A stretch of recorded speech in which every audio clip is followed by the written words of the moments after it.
हरि ओम. प्रार्थना.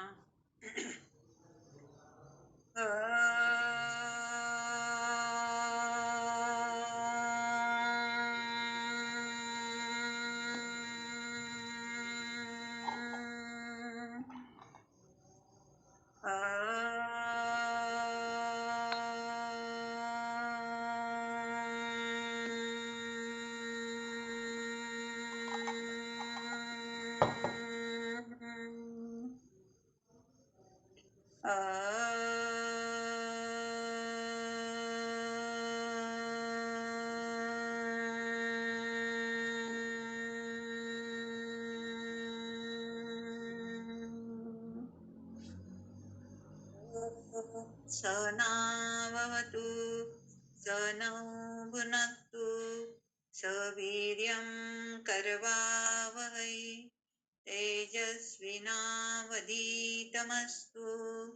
मा विद्विषावहै. ॐ पूर्णमदः पूर्णमिदं पूर्णात् पूर्णमुदच्यते पूर्णस्य पूर्णमादाय पूर्णमेवावशिष्यते.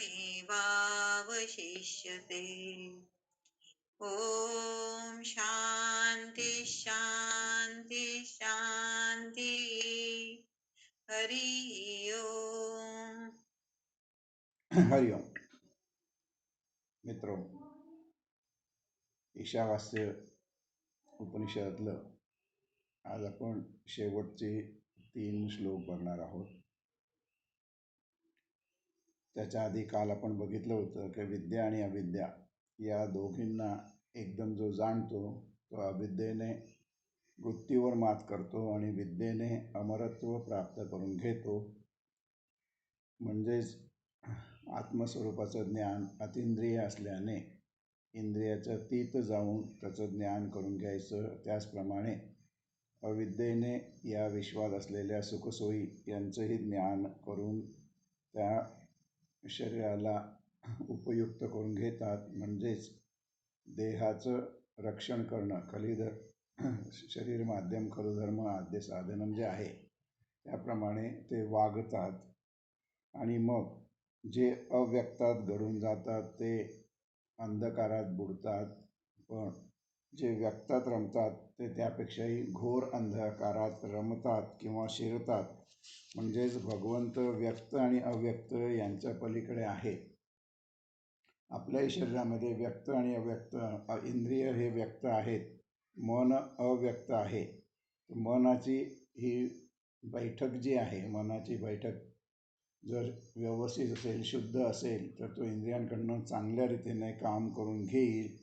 पण मनाला आवरताना मनाला हट्टीपणाने त्याला मनाचा निरोध केला तरी मनातल्या वासना एकदम जात नाहीत. त्यामुळे मनाला निरोध करण्यापेक्षा त्याला भगवंताकडे वळवलं म्हणजे मग तो आपल्याला आत्मज्ञान करून घेण्याला मदत करतो. नाहीतर तुम्ही वरून कितीही चांगले दिसला तरी मन आतमधनं जर वासनायुक्त विकारयुक्त असेल तर त्यातनं काहीतरी कर्म घडणार आणि मग ते कर्म घडलं की कर्मफळ परत जन्म मरण हे सगळं येणार. तर उपासनेचं फळ कार्यब्रह्माने मिळतं की कारण ब्रह्माने मिळतं हे ज्ञानी लोकांकडनं आम्ही जाणून घेतलेलं आहे. असं इथं ऋषीमुनी सांगून संभूती आणि असंभूती याच्याबद्दल चर्चा करताना मुंडकोपनिषदामध्ये सांगितलेलं आहे पराज्ञान आणि अपराज्ञान. तर इथं अपराज्ञानचं सगळं वर्णन करून त्यातच ज्ञानी आणि अज्ञानी ज्ञानी जे आहेत ते म्हणजे जगातली जी भौतिक शास्त्र आहे त्यातले पारंगत. मग त्याच्यामध्ये सुद्धा तुम्हाला अहंकार प्राप्त होऊ शकतो आणि त्याचं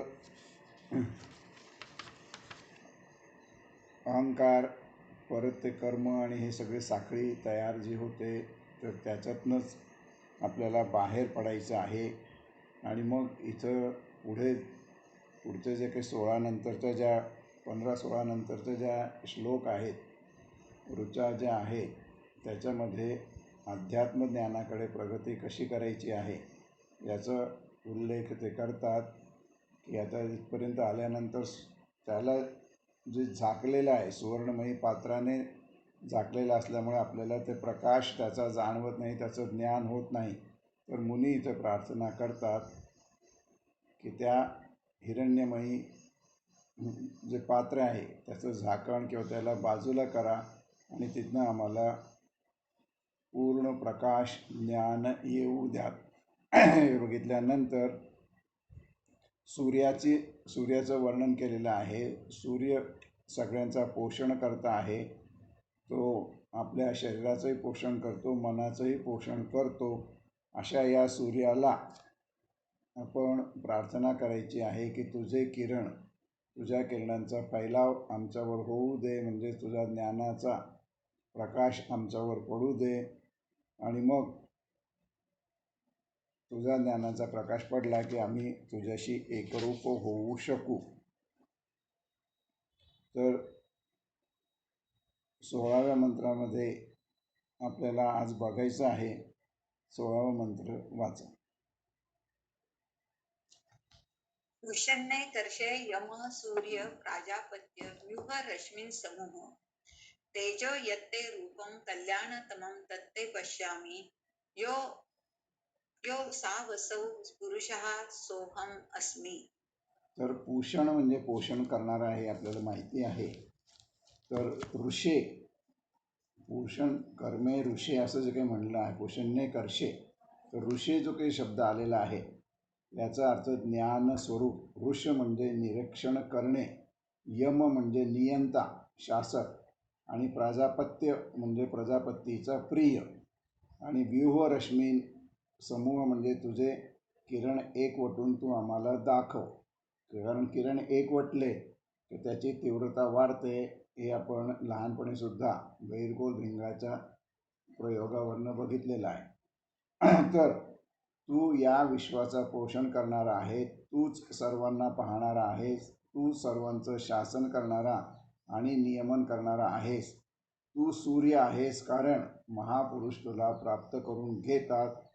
तू सर्वांचं आपलेपणाने पालन करतोस. तुझे हे रश्मी म्हणजे किरण उलगडून आणि एकवटून दाखव. तुझं तेजस्वी आणि अतिकल्याणमय रूप मी प्रत्यक्ष पाहत आहे. तो परात्पर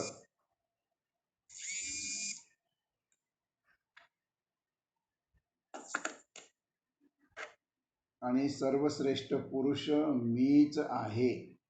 इथं आता सूर्य आणि मी एकच झालो आहोत, म्हणून पुरुष तो जो काही आहे तो मीच आहे असं इथं सांगताय. तर ते तो आणि मी एकच कसं होतो हे आपण आता बघणार आहोत. की या मंत्रामध्ये सूर्याच्या ठिकाणी प्रतीकाच्या रूपाने ईश्वराचं ध्यान करावे असं सांगितलं आहे. तर सूर्याच्या रूपाने म्हणजे सूर्यावरती ध्यान करावं, म्हणून सूर्य हेच ईश्वराचं प्रतीक आहे. आपण मुंडकोमध्ये पण पाहिलेलं आहे आणि ऐतेरियमध्ये पण पाहिलेलं आहे की आत्म्यापर्यंत गेल्यानंतर पुढं परमात्मा, विश्वात्मा आणि परब्रह्म इथपर्यंत जाण्यासाठी जो पूल आहे किंवा आत्मा हा पुलाचं काम करतो. तर सूर्याच्या पलीकडे सगळं काही आहे. सूर्य आपल्याला दिसतं आणि त्याच्या पलीकडे जे दिसत नाही तर तिथं जाण्यासाठी आधी सूर्याकडे गेलं पाहिजे. म्हणून सूर्याचं ईश्वर समजून त्याचं ध्यान करायला सांगितलेलं आहे. आवाज कोणाचा तरी येतोय?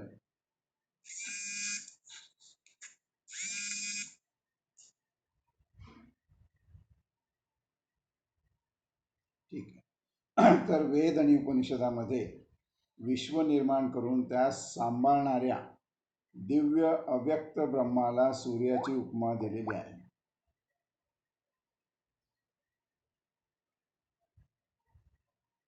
साध्या डोळ्यांनी दिसणारा सूर्य रोज क्षीण होतो, पण त्याच्यासारखे अनेक सूर्य या विश्वामध्ये विद्यमान आहेत आणि हे सारे सूर्य म्हणजे प्रकट ब्रह्म होय. आपलंच सूर्यमालिका नाही, तर विश्वामध्ये अनेक ज्या सूर्यमालिका आहेत ते सगळं प्रकट ब्रह्म आहे, आपल्याला दिसलं नाही तरी. या मंत्रामध्ये ज्या महासूर्यांचं वर्णन आहे तो म्हणजे अप्रकट ब्रह्म होय. आपण आकाशात जो सूर्य पाहतो तो निर्मित सूर्य आहे, पण ऋषीला जो सूर्य पाहायचा आहे की ज्याच्यातनं सारी सृष्टी बाहेर पडते आणि पुन्हा त्याच्यातच लीन होते, तर अशा सूर्याला अध्यात्मामध्ये सूर्यभिः गम्यते इति सूर्यः, म्हणजे महापुरुष ज्याला प्राप्त करून घेतात, ज्याचं दर्शन करून घेतात, तो सूर्य म्हणजेच परमात्मा होय.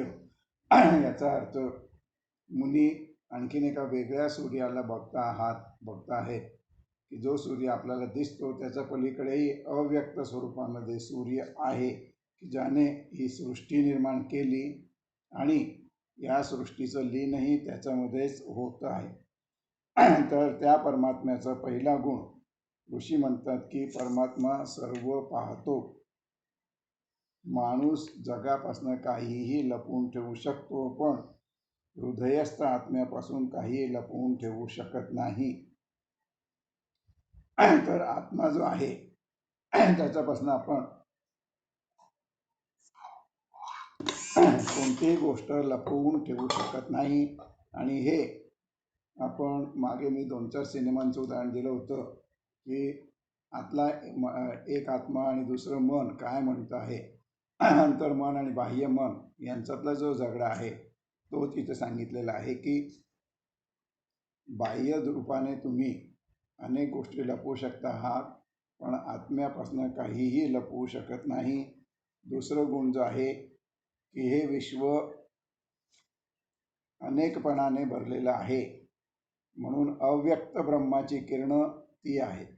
अनेक रूप जे आहेत ही अव्यक्त ब्रह्माची किरणं आहेत आणि ती किरणं तो स्वतःमध्ये आवरून घेऊ शकतो, म्हणजे त्यांना तो आपल्यात लीन करून घेऊ शकतो. त्याची किरणे जीवाच्या बंधनाला कारण होतात. जोपर्यंत आपल्याला भोगायचं आहे तोपर्यंत ती किरणं ते प्रत्यक्षात असतात आणि भोग संपले की ती किरणं तो आवरून जीवाला बंधनातनं मुक्त करू शकतो. आणि त्यांना आवरलं म्हणजे आपल्याला परमात्म्याचं किंवा अव्यक्ताचं दर्शन सहज घडू शकतं. तिसरा गुण जो सांगितलेला आहे की परमात्मा यम आहे. यम याचा अर्थ पतंजलींना जो अभिप्रेत आहे तो आपल्याला जो अभिप्रेत आहे तो नाही. तर यम हा नियंता आहे, शासक आहे. यम सर्व प्राण्यांच्या हृदयामध्ये राहून सर्वांचं नियंत्रण करतो, शासन करतो. म्हणून आपल्या जीवनाचा ताबा परमात्म्याच्या हातात आहे. चौथा गुण जो आहे परमात्मा परमकल्याणमय आहे. जीवनात जे घडतं ते त्याच्या सत्तेने घडतं हे आपल्याला माहिती आहे. तर तो जे काही घडवतो ते कल्याणमय आहे. म्हणून परमात्म्याचे हे गुण जीवनात उतरण्याचा जो कोणी अभ्यास करतो तो परमात्म स्वरूप होतो. तर इथं आणखीन विस्तृत विवेचन जे केलेलं आहे की सूर्याला उषण जे काही म्हटलेलं आहे, सूर्याला जे आवाहन केलेलं आहे ते आपल्याला दिसतो तो सूर्य नसून चित सूर्य म्हणजेच परब्रह्म. परब्रह्म याच्या दोन प्रकारे अवतरतो. एक म्हणजे प्रत्येक जीवात्म्यामध्ये ते आहे आणि दुसरं भौतिक जडसृष्टीने ते प्रकट होतं. तर ही भौतिक जडसृष्टी आणि आपल्या हृदयामध्ये असलेला परमब्रह्म या दोन प्रकारे हा चित्तसूर्य आपल्याला जाणवतो, अनुभवाला येतो. एक दृश्य स्वरूप, एक अदृश्य किंवा अव्यक्त स्वरूप. आणि म्हणून सूर्याला ही जी काही विशेषणं वापरली आहेत तेजस्वी, मांगल्य आणि दिव्यता ही 3 विशेषणं विशेषतः इथं वापरलेली आहे. पोषण करणारं आपल्याला माहिती आहे. सूर्यामुळे पाऊस पडतो, अन्नधान्य निर्माण होतं. त्याप्रमाणे रोगप्रतिकारक शक्तीसुद्धा सूर्यातनंच येते, औषधं सूर्यातनंच निर्माण होतात आणि म्हणून तो एकटा एकच हे सगळं करत असतो आणि म्हणून त्याला उषण एक असा विशेषण इथे वापरले आहे. एकर्षे याचा अर्थ तो ज्ञानी असून सूर्याचं कार्य हे ज्ञानाचं कार्य आहे. ज्ञानीयाचं कार्य मनाच्या स्तरावरून होतं. याचाच अर्थ सूर्य जसं देहाचं पोषण करतो तसंच मनाचंही पोषण करतो. आणि मग मनाबद्दल आणखीन मनाचं पोषण किती महत्त्वाचं आहे याच्याबद्दल विवेचन जे केलेलं आहे की मनामुळेच दोन जीवांचे एकमेकाशी संबंध प्रस्थापित होतात आणि संबंध आले की संघर्ष येतात. संघर्षातून हेवे दावे, दुष्टपणा, मत्सर, क्रोध इत्यादी निर्माण होऊ शकतात आणि या सर्व दोषांवरती पांघरून घालून एका प्रेमाच्या आलिंगनाने सर्व काही दोष नष्टही होऊ शकतात. मग दोषांची अभिवृत्ती होणं ही नैसर्गिक प्रक्रिया आहे, पण दोष निर्माण होऊ न देणं किंवा दोषांना प्रेमरूपी वस्त्रांचा साज चढवणं हे कार्य प्रकृती नियमात्या पुरुषाचं आहे, म्हणजेच सूर्याचं आहे. म्हणजे दोष निर्माण होऊ न देणं आणि दोष निर्माण न होण्यासाठी प्रेमाचं आलिंगन किंवा प्रेमरूपी वस्त्रांचा साज चढवण्याचं कार्य सूर्य म्हणजे अव्यक्त ब्रह्मच करतो. तर मानवी मतीवर सूर्याचा प्रकाश पडला की चित्तात समता निर्माण होते आणि मग जीवाची उत्क्रांती व्हायला लागते. उत्क्रांती काल मी स्पष्ट करून सांगितलं की हळूहळू होणारी, विकसित होणारी ही प्रक्रिया आहे. म्हणून हे मनाचे पोषण एकटा एक सूर्यच घडून आणतो, म्हणून त्याला उषण एकर्षे असं म्हटलेलं आहे. आता यम हे विशेषण का लावलं आहे तर नियमन करणारा आध्यात्मिक आणि मानसिक स्तरावरनं म्हणजे भौतिक, मानसिक आणि आध्यात्मिक स्तरावरनं मनाचं नियंत्रण करणारा, सर्व जीवांचं नियंत्रण करणारा हा सूर्यच होय. आता नियमन कसं करतो तर तुम्हाला विश्रांतीची गरज आहे. आता आता आपल्याकडे सूर्याचा उदय झालेला, सूर्योदय झाला आहे, आपण उठलो. पण अमेरिका किंवा बाकीच्या देशामध्ये लोक आता झोपतील किंवा झोपले असतील. तर हे सगळं सूर्याचं, आपली दिनचर्या थोडक्यात सूर्याचा दिवस आणि रात्र, उगवणं आणि मावळणं यावर अवलंबून आहे. म्हणून तो सगळ्यांवरती नियंत्रण करतो. तुमचं नियंत्रण, तुमच्या झोपेचं नियंत्रण हे सूर्यामुळेच होतं. आणि इथं आणखीन एक गोष्ट ऋषी सांगतात की रात्र झाली की जंतूंचा प्रादुर्भाव वाढतो. सूर्यप्रकाश असेल तेव्हा जंतूंचा प्रादुर्भाव वाढत नाही. म्हणून जैन लोक जेवताना संध्याकाळी सूर्यास्तापूर्वी जेवतात. त्याचं जे कारण आहे ते इथं ऋषींनी सांगितलं आहे की सूर्याचं अस्तित्व असलेल्या कालखंडात रोगांच्या जंतूची निर्मिती होत नाही. अस्तित्व नसते तेव्हा म्हणजे रात्री अनेक जंतू निर्माण होतात. म्हणून सहसा औषधे सूर्यप्रकाश आहे तोवर घेणे इष्ट असते. आंबट पदार्थ देखील रात्रीच्या वेळी खाऊ नये. खाद्यपदार्थ देखील हिवाळा, उन्हाळा, पावसाळा या ऋतुमानाप्रमाणे योग्य ठरवून ग्रहण केली तर ती फायदेशीर होतात. यालाच आपल्याकडे आता नवीन कन्सेप्ट जो आला आहे की एन्व्हायरमेंट फ्रेंडली राहणं. आणि आत्ता तेच आपण अनुभवतो आहे की करोनाच्या याच्यामध्ये आपल्या आजूबाजूला जे पिकतं त्याचंच आपण ग्रहण सध्या करतो आहोत. कारण ट्रॅफिक बंद असल्यामुळे इकडचं तिकडचं लांबचे पदार्थ आपल्याकडे येत नाही आणि त्यामुळे आपली प्रतिकारक क्षमता वाढायलाही मदत होते. विशेषतः लोक उन्हाळ्यामध्ये आंबा खाणे चांगलं, कलिंगड खाणं चांगलं, आणि तेव्हाच त्याची इच्छा पण होते. पण एकदा उन्हाळा संपला, पावसाळ्यामध्ये तुम्हाला आंब्याची चव लागत नाही, तरी लोक पावसाळ्यात काय हिवाळ्यामध्ये सुद्धा फ्रोझन आमरस ते घेतात. तर ते योग्य नाही, हे इथं मुनी हजारो वर्षापूर्वी त्यांनी तो अनुभव घेतलेला आहे. म्हणून ते सांगत आहे की दिवस रात्र आणि ऋतुमान यानुसारच मनुष्य आणि प्राणीजात यांचा आहार विहार आणि दिनचर्या यांचं नियमन होत असतं. दिवस रात्र आणि ऋतुचक्र निर्माण करणारा हा जो सूर्य आहे, हाच नियमन करणारा म्हणजे यम आहे. आता ही जी काही वर्णनं सूर्याची केलेली आहे, त्याचं कार्य वर्णन केलेलं आहे. आता विशेषणाचं वर्णन करून सूर्याला आवाहन केलेलं आहे.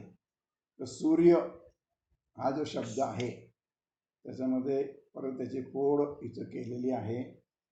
सूर अधिक य. सूर याचा अर्थ व्यापक जो आहे की प्रकाश देणारा आणि त्याचबरोबर प्रभाव गाजवणारा असा जो यह, जो म्हणजे यह, त्याला सूर्य म्हटलेला आहे. म्हणजे सूर्य याचा अर्थ सूर अधिक य, जो तुमच्या मनावरती प्रभाव गाजवतो, तुम्हाला प्रकाश देतो, असा जो कोणी, त्याला सूर्य असं म्हटलेलं आहे. आणि मग एका सूर्याशिवाय आकाशमंडल निष्प्रभ आहे. एका सूर्याशिवाय जीवनधारा आणि जीवन कार्य शून्यवत होतं. म्हणून आपण म्हणतो की सूर्य नसला तर काय, तर त्याचंच वर्णन इथं हे केलेलं आहे.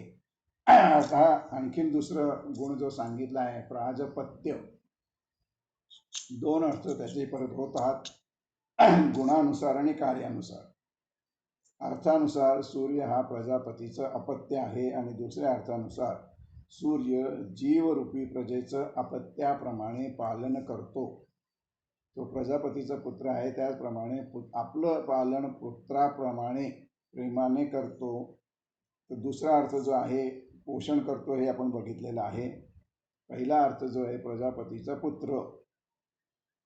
तर सूर्याला आपण सर्वश्रेष्ठ मानतो, तसा तो सर्वश्रेष्ठ नाही.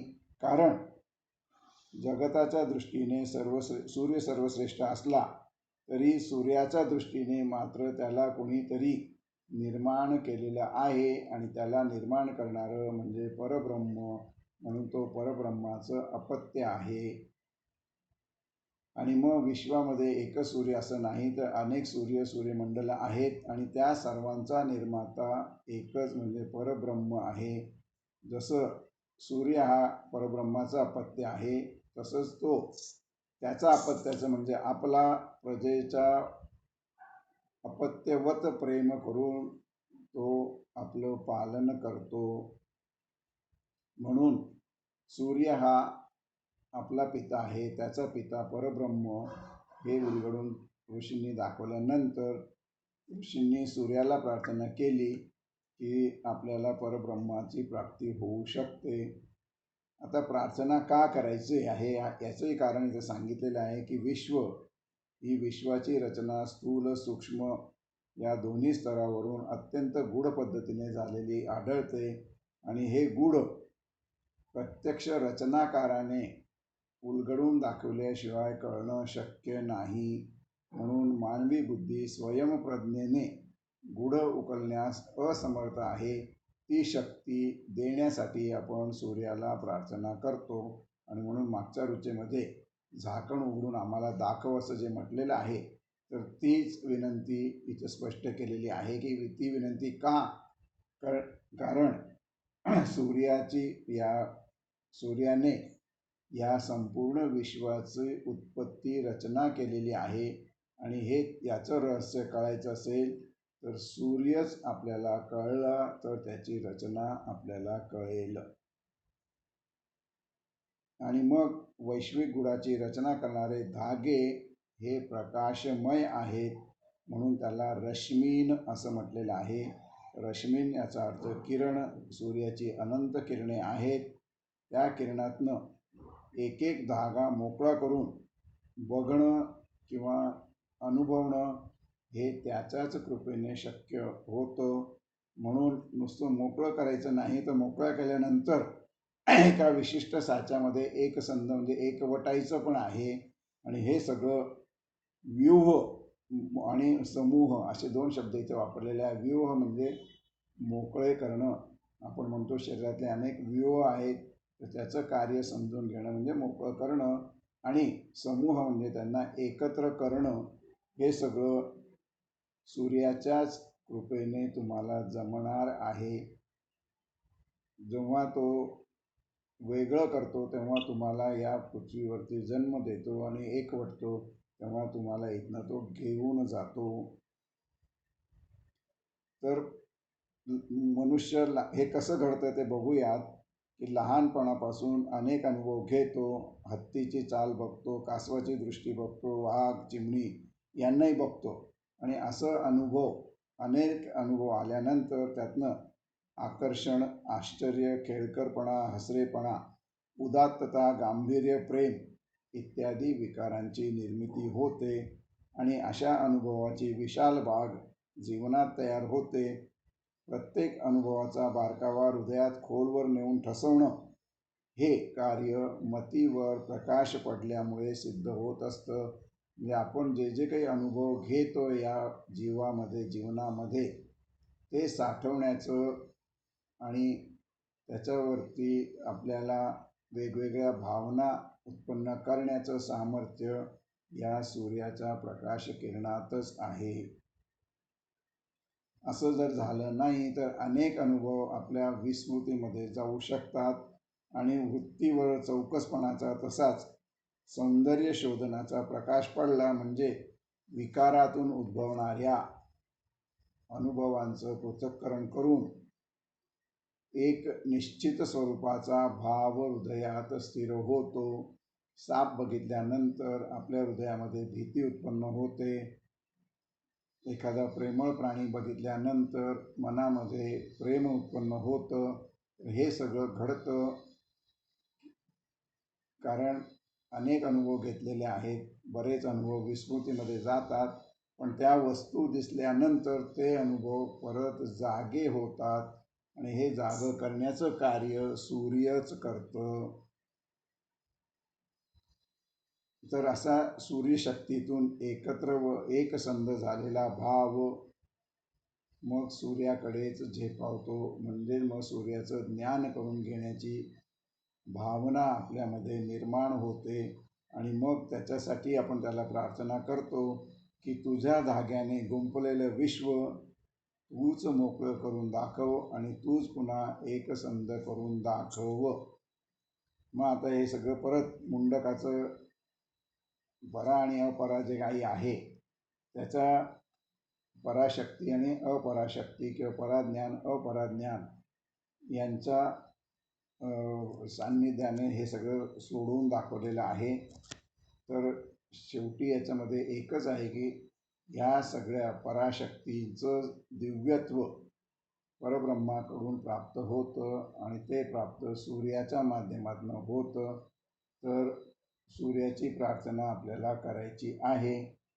आणि मग त्याचं जे काही तेज आहे त्या तेजाशी एकरूप होण्याचा प्रयत्न केला तर मग सूर्य त्याचं रूप तेजोमय आहे हे आपल्याला कळेल आणि कल्याणमय पण आहे.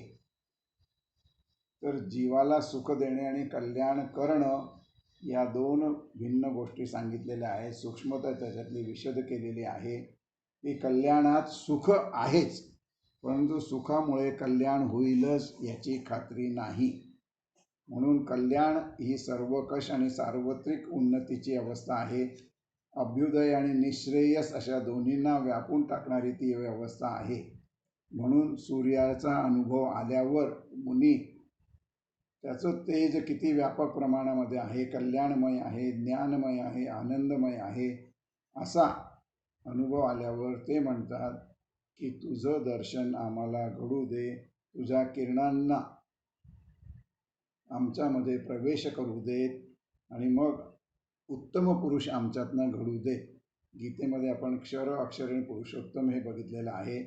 तर क्षर जो आहे तो तुमचं बाह्यसृष्टी दाखवतो, अक्षर अंतरसृष्टी दाखवतो आणि पुरुषोत्तम दोघांवरती नियंत्रण करतो. तर अशा या पुरुषाला आम्हाला दाखवं, म्हणजेच त्याला बघून आम्ही तोच पुरुष होऊ, असं इथं प्रार्थनेमध्ये म्हटलेलं आहे. आता इथं पुरुष या शब्दाची पण फोड केलेली आहे. पुर म्हणजे हा देह आणि उशती, पुरुष जो काही आहे, उशती म्हणजे जाळणे, असे दोन अर्थ इथं आहेत. की पुर म्हणजे या देहात राहणारा आणि या देहात राहून देहाला जाळणारा, असा दुसरा अर्थ. की परब्रह्मशक्ती जी उत्तम पुरुष या तत्वातनं प्रत्येक देहात विद्यमान आहे आणि ती या देहातच विसावा घेते, म्हणून पुरुष असं त्याला म्हटलेलं आहे.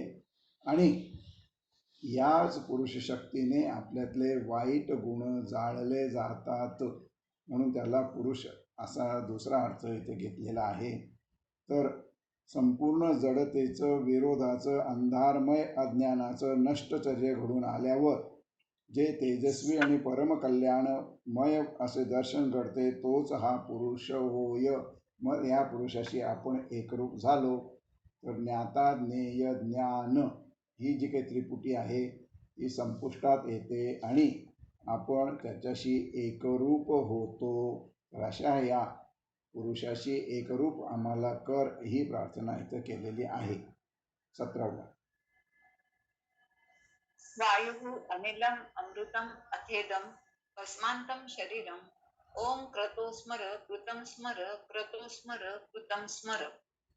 आता इथं माझं मी तुझ्यात झाल्यावर, एकरूप झाल्यावर माझ्या देहाचं, आत्म्याचं काय करायचं आहे याचं वर्णन इथं केलेलं आहे. की आता यापुढे माझा वायू अमृतत्वात लीन झाल्यावर या शरीराचं भस्म होवो आणि तुझ्यासाठी त्याने केलेलं कार्य पुन्हा पुन्हा आठव, पुन्हा पुन्हा स्मरण कर.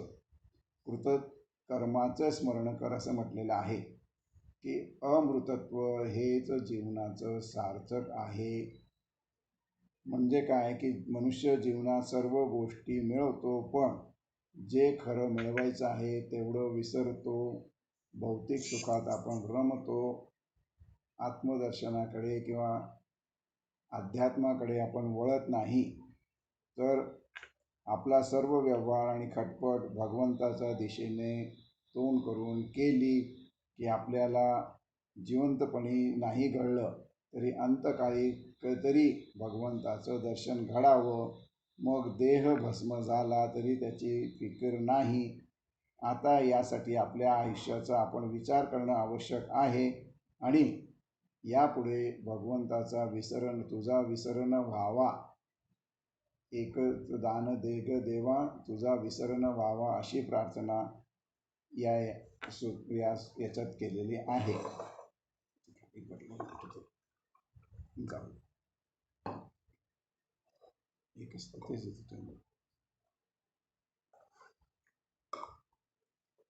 तर मागच्या रुचेमध्ये जे सांगितलं आहे की एकटा एक जो काही पोषण करणारा आहे त्याचं दर्शन झाल्यावर मी तोच आहे, म्हणजे मी तुझ्यात विलीन झालो आहे असं समारोप झाल्यावर या वृत्तीचा विचार केला तर पुरुष जो पोषण करता, निरीक्षण करता, ज्ञानी, नियोजन करता आहे, कल्याणमय, तेजोरूप, सर्वांना अपत्याप्रमाणे सांभाळून घेणारा, इतकी विशेषणं याला लावलेली आहे. तो पुरुष आपल्या हृदयात सूक्ष्म रूपाने तळपत असतो सूर्यासारखाच. देह आणि मन आपल्या शरीराचं तो पोषण करतो आणि मग देह मनासह जीवाची उत्क्रांती साधत राहते आणि उत्क्रांतीच्या प्रवासात देहाचे अनेक बदल त्याने पाहिलेले असतात आणि जीवाची स्थित्यंतरही अनुभवलेली असतात. तर नाना यातना, दुःख, भोग, विलास यातून सरकत असताना प्रत्येकाचं शिवतत्व आत्म्याच्या अनुमतीनेच जीवाला प्रत्येक अनुभवातून उत्क्रांतीच्या दशेने नेत राहतो आणि होता होता जीव अशा एका टप्प्यावर येतो की त्यावेळी आपले सगळे रिपू षड्रिपू जे आहेत ते गळून पडतात आणि त्यांचं उदात्तीकरण होऊन शत्रूंचं परिवर्तन होऊन समग्र सृष्टी हा सच्चिदानंदांचा कल्लोळ म्हणून भासू लागतो.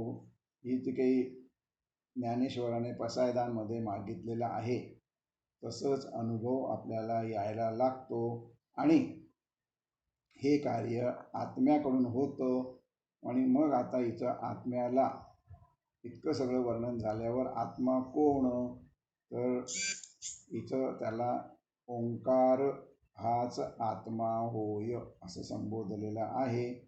आणि मग त्याचीच आठवण करणं म्हणून तस्य वाचक हा प्रणवाहा, हे जे पतंजलीने सांगितलेलं आहे की तोच ईश्वराचा वाचक आहे, तोच ईश्वर आहे आणि त्याचीच आठवण आम्हाला कायम राहू दे. आता वेगवेगळ्या याच्यातनं याचं ओढ जे केले, क्रतो स्मर कृतम स्मर असं जे काही म्हटलेलं आहे, तर जगन्नियत्याने जीवातला संकल्प करून उद्देशून अनंत जन्मातून काय काय केलेलं आहे की ज्यामुळे मनुष्य जीवनामध्ये आपल्याला प्रवेश करता आला किंवा सर्वात उन्नत अवस्था म्हणजे उत्क्रांत अवस्थेमध्ये आपण आलो, तर ही अवस्था सहजासहजी प्राप्त होत नाही. त्याकरता जीवाचा प्रयत्न आणि मोठ्या प्रमाणात ईश्वर कृपाच कारणीभूत झालेली असते. म्हणून या जन्मामध्येच ही साधना करा. आणि तुकाराम महाराज म्हणतात त्याप्रमाणे याची देही याची डोळा मोक्षाचा सोहळा पाहणे, म्हणजेच वायू किंवा प्राण अमृतत्वात लीन होणे आणि उर्वरित देहाचं भस्म होणे. आता याचं स्पष्टीकरण केलेलं आहे की प्राण जगण्याकरता जी आपल्याला प्राणशक्ती आहे ती श्वसनातून येते. श्वसनाचं माध्यम वायू आहे. परत म्हणजे इथं प्रत्येक शब्द संस्कृतमधल्या शब्दाला अर्थ आहे. याच्यातून आपल्याला कळेल वायू म्हणजे वाहणारा, ज्याला वाहण्याची इच्छा आहे तो वायू. मग पाण्याला पण वाहण्याची इच्छा आहे म्हणून पाणी आणि वायू या दोघांचाच याच्यानेच एकच ठरतं. आणि गंमत अशी आहे की पाण्यामध्ये 2 वायू आहेत, हायड्रोजन आणि ऑक्सिजन. आता आपण आता त्याचं हे करतो आहोत, पाण्याचं पृथक्करण करून त्याच्यामध्ये H2O आहे. पण ऋषीमुनींनी हजारो वर्षापूर्वी सांगितलेलं आहे की जसा वायू प्रवाही आहे तसंच पाणीही प्रवाही आहे आणि प्रवाही असणं हे वायूचं गुणधर्म आहे. म्हणून पाण्यामध्ये पण वायू आहे. तर या पद्धतीने विचार केला, जे काही वाहणारे आहेत अणुपरमाणूच्या स्तरावरून वाहण्याची इच्छा करणारे म्हणजे गतिशील असतात. तर मनुष्याच्या देहातील आणि मनातील घटक द्रव्य या गतिशीलतेमुळे उन्नत होत राहतात आणि स्वतःच्या मूळ अवस्थेकडे जात असतात. स्थूलातून सूक्ष्माकडे जात असतात आणि स्थूलातून सूक्ष्माकडचा हा जो काही प्रवास आहे, इथं सुद्धा पंचमहाभूतांचं मूलद्रव्य परब्रह्मच आहे आणि ते देहरहित निराकार चिरंतन आहे. त्याला जन्म मृत्यू नाही, क्षीणता नाही आणि ज्याच्या अस्तित्वाला आणि कार्याला कधीही खंड नाही, अशाला अमृतत्व म्हणतात. आणि अशा अमृतत्व श्वसनरूपी वायूची प्रगती होते. म्हणून आपल्याला त्या वायूप्रमाणे वाहण्याची जी क्रिया आहे, तर स्थूलाकडून सूक्ष्माकडे तू आम्हाला घेऊन जा आणि सूक्ष्माकडे गेलो की आम्ही अमर होऊ, अमृत होऊ, ही प्रार्थना त्यांनी केलेली आहे. भौतिक देहाचा मृत्यू होणार, त्यालाच दहन आणि भस्म असं म्हटलेलं आहे. आणि मग या राख जी काही होते त्याचेही 2 प्रकार इथे सांगितलेले आहेत. कुठलाही पदार्थ जाळला की जी काही निर्माण होते ती राख. चंदन किंवा उदबत्तीसारखे मधुर द्रव्य, मधुर सुगंध देणारे पदार्थ जळल्यानंतर जे तयार होतं ते राखच आहे. पण त्यामध्ये मांगल्य पवित्रता कल्पना केलेली असल्याने त्याला भस्म असं म्हणतात. आणि हे भस्म जे आहे त्याच्यात मांगल्य आहे, पण आपदा निर्माण करणाऱ्या शक्तीचा विनाश करण्याचंही सामर्थ्य आहे. म्हणून हिमालयातले साधू अंगावरती फक्त भस्म लावतात आणि तेवढ्या थंडीमध्येही ते राहतात. तर भस्म म्हणजे काय? तर ज्यांच्यामध्ये मांगल्य आहे, विनाश करण्याची शक्ती आहे, ते पदार्थ जाळल्यानंतर होणारी राख म्हणजे भस्म. तर संध्येमध्ये भस्म धारण करण्याचा विधी सांगितलेला आहे. जे कोणी संध्या करतात त्यांना माहिती असेल. विधिवत जो भस्म धारण करतो त्यावर अंतरिक्षातील वामशक्तींचा प्रभाव चालत नाही. एवढं सामर्थ्यवान भस्म त्या देहाचं होतं. ज्या देहाचा पोषण करता वायू अमृतत्वात लीन झाल्यावर जीवनभर श्वासरूपी वायूचा प्रवास अमृतत्वाकडे होत असल्यामुळे देहाचं शुद्धीकरण होतं आणि मग मन शुद्धी, विषयशुद्धी, वासनाशुद्धी या सर्वातून देहशुद्धी घडते. आणि मग देहशुद्धी घडल्यावर वायू अमृत झाल्यावर उर्वरित देहाचं देखील भस्म हो अशी ही प्रार्थना केलेली आहे. भस्म आणि राख या दोन शब्दातला फरक सुद्धा इथं मुनी सांगता आहेत. आणि आता शेवटचं श्लोक आपण बघूयात. अग्ने नय सुपथा राये अस्मान विश्वानि देव वयुनानि विद्वान यु योध्यस्म जुहुराण मेनो भूयिष्ठं ते नम उक्तिम विधेम. आता इथं शेवटची प्रार्थना जी काही केलेली आहे त्याचं आपल्याला गूढार्थ समजून घ्यायचा आहे की हे अग्निदेवा, आमची फल भोगण्यासाठी आम्हाला सन्मार्गाने घेऊन चल. तू समस्त ज्ञान आणि कर्म यांना जाणणारा आहेस. आमचं वंचनात्मक पाखंडपूर्ण पाप नष्ट कर. आम्ही तुला पुन्हा पुन्हा नमस्कार करतो आणि नम्रवाणीने तुला विनवतो आहोत. तर ही जी काही अंतिम प्रार्थना आहे, अग्नी हा ईश्वराचं प्रतीक आहे आणि अग्नीचा गुण तो ऊर्ध्वगामी आहे. म्हणजे वर जाणे म्हणजे दृश्यातनं अदृश्याकडे, अनेकातून एकाकडे आणि स्थूलातून सूक्ष्माकडे जाणं होय. तर या दृष्टीने इंद्रियाच्या पकडीतून सुटून हृदयात उतरण्यास अग्नीचंच बल लागतं. अग्नी हृदयाचा ज्ञानाचा अग्नी पेटवणारी चेतना किंवा जाणीव जिकडे प्रवाहित करावी तिकडे वाहते आणि या जाणीवेला आत प्रवाहित केलं तर ती अस्मिता भस्म करून टाकते आणि मौज अशी की ती स्वतः अखेर शून्यात विलीन होते. जाणीव शुद्ध झाली की माणूस दुर्विचारी बुद्धीपासून मुक्त होऊन सत्सद विवेक बुद्धी त्याला प्राप्त होते आणि मग त्या सत्सद विवेक बुद्धीतनंच शरणागतीची क्षमता येते आणि मग ईश्वर दर्शन तुम्हाला घडू शकतं आहे. तर याचं विवेचन करताना मुनी म्हणतात की ईशवास्यातली ही शेवटची ऋचा आहे. यामध्ये ईशतत्वाचं सार सामावून राहिलेलं आहे. पहिलं संबोधन अग्नीला आहे. तर 16व्या ऋचेपासून संबोधन असलेली म्हणजे आपण ज्या तिन्ही ऋचा बघितल्या ती अग्नीची 3 रूपे 3 ऋचामधून संबोधित केली आहे. 16व्या ऋचेमध्ये सूर्याला संबोधन आहे.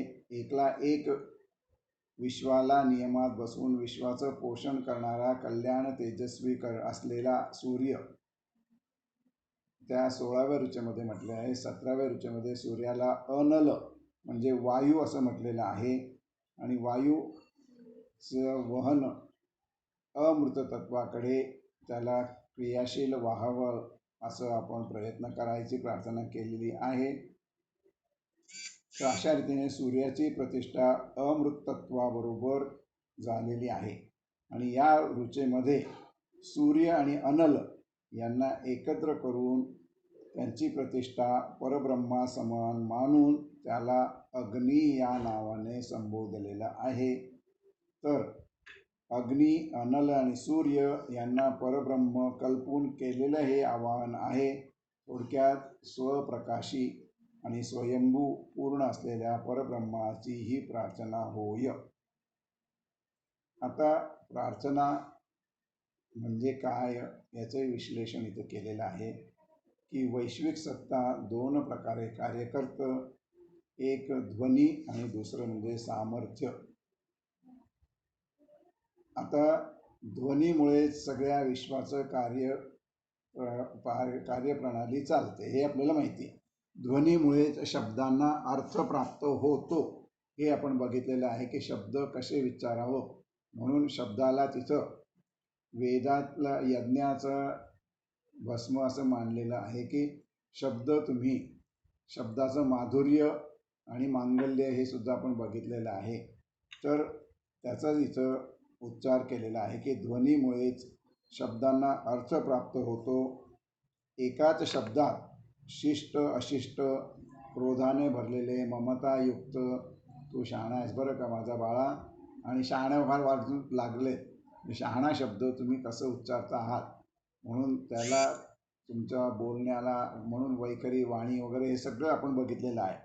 तर ते इथं सारांशमध्ये सांगितलेलं आहे की अनेक भाव प्रकट करणारे अर्थ हे ध्वनीतून निर्माण होतात. शब्दांचा खरा अर्थवाहक हा ध्वनीच असतो. ध्वनी कार्य निर्माण होण्याकरता ध्वनी प्रक्रियेतून आणि ध्वनी निर्मितीतून आणि ध्वनी निर्मितीकरता कुठली तरी शक्ती प्रवाहित व्हावी लागते आणि त्यालाच सामर्थ्य असलं म्हटलेलं आहे. आणि तीच सत्ता असते आणि सत्ता अखेरच्या पायरीवर परब्रह्माशी संबंधित राहते. सत्तेतूनच परब्रह्म सामर्थ्यातूनच प्रत्यक्ष कार्याला आणि कार्यप्रेरणेकरता कार्यघटनाक्रमात येण्याकरता एक प्रकारची ऊब किंवा उष्णता आवश्यक आहे आणि तिलाच ऊर्जा, आणि मग ती ऊर्जानं ध्वनी निर्माण होतो, ध्वनीतनं कार्य निष्पत्ती होते, म्हणून हिला अग्नी असं म्हटलेलं आहे. तर अग्नीचं सामर्थ्य जसं मगाशी सांगितलं की अग्नीचा गुण जो आहे वर वर जाणं आणि त्याचं दृश्य रूप म्हणजे ध्वनी आणि ध्वनीची कार्य आपण बघितली. तर अशा या परमश्रेष्ठ अग्नीला देव म्हटलेलं आहे आणि त्याचं गुणवर्णन केलेलं आहे. ते सांगताना विश्वानी देव वयुनानी विद्वान असं त्याचं वर्णन केलेलं आहे या ऋचेमध्येच. म्हणजे हा देव विद्वान आहे, विश्वानी आहे आणि वयुनानी आहे. तर विद्वान म्हणजे सर्व काही जाणणारा, सर्व काही म्हणजे सर्व प्रकारचे सर्व स्तरावरचं ज्ञान असलेला, भौतिकपासून अध्यात्मापर्यंत सगळी जी काही माहिती आहे त्यालाच आहे आणि असा तो विद्वान. आणि मग विश्वात ज्ञानाची प्रचंड गुंफण आहे. गणिताचंही ज्ञान, भावभावनाचं ते ज्ञान, व्यक्तिगत संघर्षापासून तर राष्ट्रीय महायुद्धापर्यंत संघर्षाचं, युद्धनीतीचं ज्ञानच असतं. म्हणजे हे सगळं जे काही जगातलं ज्ञान आहे ते ज्याच्यामध्ये आहे तो देव म्हणजे तोच अग्नी होय. इथं अग्निरूपी देवाला उद्देशून केलेलं आहे की तू मला घेऊन जा. इथं जो काही सांकेतिक अर्थ आहे, कदाचित तुम्ही तुमच्या व्हॉट्सअपवरती याचा अनेक वेळेला उल्लेख आलेला बघितला असेल की वडील म्हणतात की तू माझा हात धर, मुलगी म्हणते नाही तुम्हीच माझा हात धरा. यातला जो संकेत आहे तोच संकेत इथं उलगडून दाखवलेला आहे की आपण सामर्थ्यवंताचा हात धरला तर तो गर्दीत सुटण्याची शक्यता असते, परंतु सामर्थ्यवंताने आपला हात धरला तर तो सुटण्याची शक्यता राहत नाही. म्हणून तू मला ने असं इथं म्हटलेलं आहे. म्हणजे हेच जे काही ज्ञान आहे तुम्हाला व्हॉट्सअपच्या युनिव्हर्सिटीमधनं सुद्धा मिळतं. त्यातलं सूक्ष्मत्वाचं जे काही आहे ते ओळखायला आपण शिकायला पाहिजे. सुपथ म्हणजे चांगल्या मार्गाने याच्यातनं काही जास्त विस्तृत करण्याची म्हणजे गरज नाही. तर प्रत्येकाने आपापल्या क्षमतेनुसार त्याने आम्हाला घेऊन जावं. आमची क्षमता बघून तुझ्या क्षमतेनुसार नाही असे इथे प्रार्थना आहे. आणि मग रायेकडे न्यावं, प्राण आणि रई हे आपल्याला माहिती आहे. प्राण चैतन तत्व रई अचेतन आहे आणि पण रईमध्ये सर्व सृष्टी समाविष्ट झालेली आहे. रईनेच हे सगळं निर्माण केलेलं आहे. प्राण फक्त प्रेरणा चेतना देतो. तर या सूक्ष्म रईला निर्माण करणारा जो आहे सूक्ष्म तत्व त्या राईकडे आम्हाला ने, म्हणजे माझी क्षमता जाणून स्वतःच्या सामर्थ्याने मला घेऊन जा, अशी आर्ततापूर्ण प्रार्थना आहे. आणि शेवटी हे माझ्यासाठी कर असं न म्हणता आमच्यासाठी कर असं म्हटलेलं आहे. म्हणजेच जी ज्ञानेश्वराने पसायदान म्हणजे हे सगळं विश्वाचं कल्याण कर असं म्हटलेलं आहे, तेच इथं म्हटलेलं आहे. आणि मग ही विनवणी करताना हक्कही दाखवला आहे की स्वतःच्या त्रुटीविषयी काही जाण दर्शवलेली आहे. आणि समग्र अर्थ स्पष्ट होण्याकरता आणखीन खुलासा जो आहे, जीव आणि आत्मा ज्या दोन शक्ती आपल्यामध्ये विद्यमान आहेत, जीव सामान्य आणि आत्मा महाशक्ती आहे. जीवाचं कार्य खंडित तात्पुरतं आहे, शूद्र सीमित आहे. आत्म्याचं कार्य जीवाच्या विरुद्ध विशाल अखंड सूक्ष्म आणि व्यापक आहे. तर आपण जे जे काही अनुभवतो आहोत तेवढीच आपली क्षमता आहे. मानव जातीला सुस्पष्ट अशा मर्यादा आहेत. आत्म्यामध्ये परब्रह्माचं सामर्थ्य असल्याने त्याला मर्यादा नाहीत. तर अशा या दोन जीवातली, जीव आणि आत्म्यातली मर्यादा जी आहे यामध्ये खूप फरक आहे, म्हणून त्याला भयानक दरी म्हटलेलं आहे. आणि जीवाची उत्क्रांती साधणे हाच मानवी जीवनाचा उद्देश आहे. तर एक पेशीपासून तर मनुष्यत्वापर्यंत जी आपली उत्क्रांती झाली आहे त्या सर्व जीवांचं कल्याण कर. आमच्या त्रुटी, वासना, भौतिक सुखाचं आकर्षण, निर्माण होणारा स्वार्थ, संघर्ष यांनी जीव आणि आत्म्यातली दरी भरलेली आहे. तर ती नाहीशी कर, म्हणजेच आम्हाला चांगल्या मार्गाने सुपथाने ने, अशी त्याने प्रार्थना केलेली आहे. आणि मग ही दरी नाहीशी होण्यासाठी मानवी सामर्थ्य अपुरं पडतं, म्हणून त्याच्याकडनं आपण शक्ती मागतो आहोत. तर आमचे पाप तू कमी कर, म्हणून दुरितांचे तिमिर जावो, हे जे काही ज्ञानेश्वर मागता आहेत, किंवा खळांची व्यंकटे सांडो, हे सगळं याच्यातनं आलेलं असलं पाहिजे.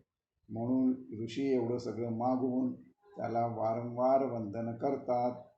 आणि नुसतं स्वतःचं उद्धार नाही तर मानव जातीचंच नाही तर विश्वाचं उद्धार कर, अशी प्रार्थना केलेली आहे.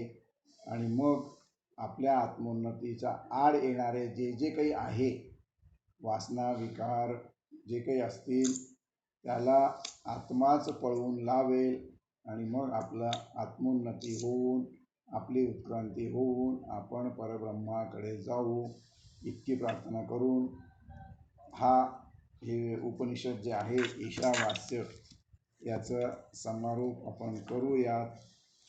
आणि समारोप करण्यासाठी मी